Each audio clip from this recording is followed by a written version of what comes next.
दोस्तों नमस्कार। मेरा आज का आपसे क्वेश्चन बहुत इंपॉर्टेंट है और सोच करके आपको जवाब देना है और मेरी वीडियो आपको पूरी देखनी है। मेरा आपसे क्वेश्चन ये है, क्या वास्तव में ईश्वर है? क्या हम सिर्फ इस भ्रम में जी रहे हैं? हाँ भाई, ईश्वर होगा। मेरे आपसे 4 क्वेश्चन हैं, इन पर आप जवाब दें, आप सोच के समझ के। पहला क्वेश्चन ये है कि ईश्वर किस जगह पर है। दूसरा मेरा क्वेश्चन आपसे ये है कि आखिर ईश्वर का रोल क्या है, उसकी क्या करते हुए ड्यूटी है। तीसरा मेरा आपसे क्वेश्चन ये है कि जो ईश्वर को मानते हैं और जो नहीं मानते हैं, ईश्वर उनके साथ किस तरह का बर्ताव करता है। चौथा क्वेश्चन आपसे ये है कि आदिवासी जो लोग होते हैं वो ईश्वर को नहीं मानते, तो ईश्वर उनका क्या बिगाड़ता है, वो प्रकृति को ईश्वर मानते हैं। अब बात आती है हमारे बहुत ही ऊंचे हुए दार्शनिक जर्मन के, उनका नाम था नीत्शे। उन्होंने कहा था कि इंसान ने ईश्वर की हत्या कर दी है, ईश्वर बहुत पहले मर चुका है। एक और विद्वान हुए बहुत जाने माने, कार्ल मार्क्स। उन्होंने कहा था कि धर्म अफीम है। जिस तरह अफीम लेने के बाद, शराब लेने के बाद इंसान को पता नहीं था क्या हो रहा क्या नहीं हो रहा, इसी तरह जो आदमी धर्म के में फंस जाता है वो उस दायरे से बाहर निकल के सोच ही नहीं सकता लॉजिकल आधार पे। एक्चुअली मेरा मानना ये है, अब से बहुत साल पहले कोई विद्वान आदमी होगा, उसने 4 शब्द कर दिए, 4 शब्द जिनमें पूरी दुनिया उलझी पड़ी है। 4 शब्द क्या हैं? वो शब्द हैं 4: ईश्वर, आत्मा, स्वर्ग और नरक। इन 4 चक में घूम रही है दुनिया लगातार। और ये कंसेप्ट है ना, जो मेन धर्म है हमारे, ये क्रिश्चियन, हिंदू और मुस्लिम तीनों में कंसेप्ट है, नाम अलग हैं। जैसे हमारे हिंदू धर्म में ईश्वर, आत्मा, स्वर्ग और नरक, और इस्लाम में अल्लाह, रूह, जन्नत, जहन्नुम। क्रिश्चियन में हमारे में आप बताइए गॉड, हेल, हेवन, और वो बताइए आत्मा के बारे में आपको। अब वो इनके बारे में सोचने को वही बस होते हैं हम कि ईश्वर को हम अस्तित्व कैसे माने हम, कि हर धर्म में ईश्वर के बारे में जो कंसेप्ट है ना। अब देखिए, पहले आते हैं हम क्रिश्चियन पर। हम क्रिश्चियन की जो पवित्र किताब है वो है बाइबल। बाइबल को सारे क्रिश्चियन मानते हैं कि हमारी पवित्र किताब है। बाइबल में क्या लिखा हुआ है? बाइबल में लिखा हुआ है कि पृथ्वी ब्रह्मांड के केंद्र में है और सूर्य इसके चारों ओर चक्कर लगाता है, जबकि आप जानते हो ऐसा नहीं है। सच्चाई ये है कि सूर्य सेंटर में है और हमारे ये सौरमंडल हमारा जो है इसके चारों ओर चक्कर लगाता है, पृथ्वी। दैट मीन्स ये बात जॉन हस एक हुए थे बहुत जाने माने। जॉन हस ने कहा नहीं, बाइबल में एक गलत लिखा हुआ है, सच्चाई ये है कि सूर्य सेंटर में है और पृथ्वी इसके चारों ओर चक्कर लगाती है। तो क्रिश्चियनों ने कहा ये धर्म विरोधी है, ये धर्म खराब बोल रहा है, ये उसको खूंटे से बांध दिया और जलाकर मार दिया। महान वैज्ञानिक गैलीलियो, उन्होंने दूरबीन का आविष्कार किया था। उन्होंने ये बात सिद्ध की थी कि बाइबल में जो लिखा हुआ है वो सत्य नहीं है। सच्चाई यही है जो जॉन हस ने कही है, सूर्य सेंटर में है, पृथ्वी इसको और चारों ओर चक्कर लगाती है।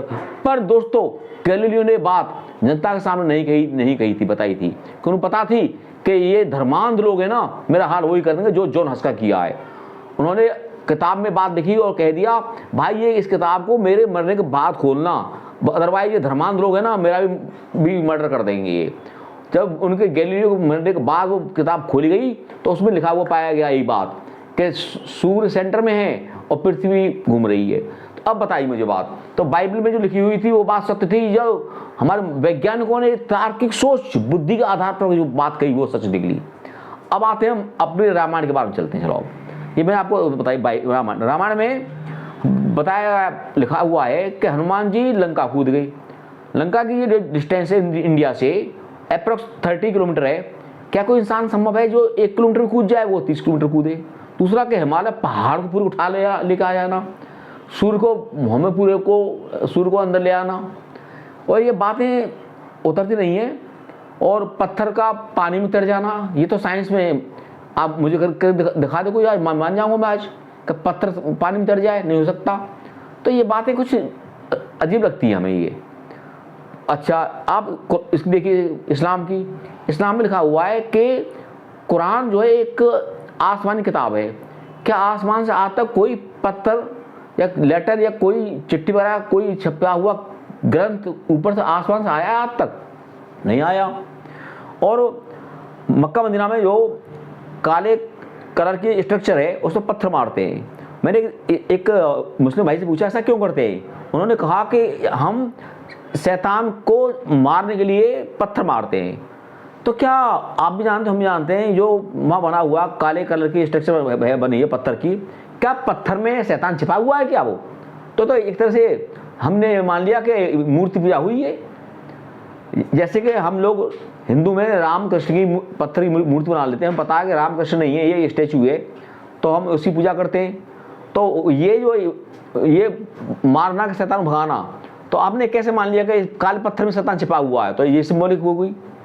तो ये जो बातें मैं बताइए ना, अच्छा मैं ईश्वर को नहीं मानता बिल्कुल भी अभी तक, आप मानते हो, मेरा तो अभी तक कोई ऐसा नहीं हुआ कि मुझे एहसास हुआ हो कि भाई मैं ईश्वर को न मानने से मेरा ये नुकसान हो रहा है। मैं तो कहता हूँ भाई ईश्वर तू अपना काम कर, तेरे पास दुनिया में जो 800 करोड़ की आबादी है उसकी देखभाल कर ले, मैं अपनी देखभाल अपने आप कर लूँगा। ईश्वर के बारे में आपके क्या विचार हैं? आप ईश्वर को मानते हो नहीं मानते? परंतु मुझे ये बात बताए ना, आपकी बुद्धि क्या कहती, तर्क क्या कहता है?